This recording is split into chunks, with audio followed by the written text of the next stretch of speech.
ملک کے مختلف شہروں میں مانسون کی موسلادھار بارشوں کا سلسلہ شروع ہو گیا۔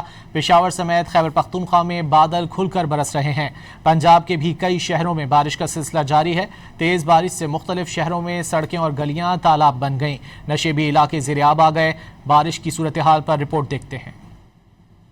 ملک کے مختلف شہروں میں موسلادھار بارشوں کی زوردار انٹری ہو گئی۔ پشاور میں تیز بارش سے مختلف علاقوں میں پانی جمع ہو گیا۔ بارش سے معطل BRT سروس کچھ گھنٹوں بعد بحال کی گئی۔ پنجاب کے مختلف علاقوں میں بادل کھل کر برس رہے ہیں۔ گجرات میں گزشتہ رات سے جاری بارش سے نشیبی علاقے زیر آب آ گئے۔ اب تک 100 ملی میٹر بارش ریکارڈ کی جا چکی۔ بلدیاتی ٹیمیں نکاسی آب کے آپریشن میں مصروف ہیں۔ لاہور کے مختلف علاقوں میں بھی بارش ہوئی۔ اب تک سب سے زیادہ بارش نشتر ٹاؤن میں 42 ملی میٹر ریکارڈ کی گئی۔ اسلام آباد، جہلم، نوشیرہ اور دیگر علاقوں میں بھی تیز بارش سے جل تھل ایک ہو گیا۔ سوات، لنڈی کوتل، باجوڑ، بنیر، ایبٹ آباد، مانسہرہ اور دیگر علاقے بھی برسات کی لپیٹ میں ہیں۔ محکمہ موسمیات نے ملک کے مختلف علاقوں میں 25 جولائی تک تیز بارشوں کی پیشگوئی کی ہے۔ بالائی علاقوں میں فلیش فلڈ، ندی نالوں میں طغیانی اور تودے گرنے کا الرٹ بھی جاری کر دیا گیا۔ سیاحوں اور مقامی افراد سے اپیل کی گئی ہے کہ پہاڑی علاقوں میں برسات کے دوران احتیاط کریں۔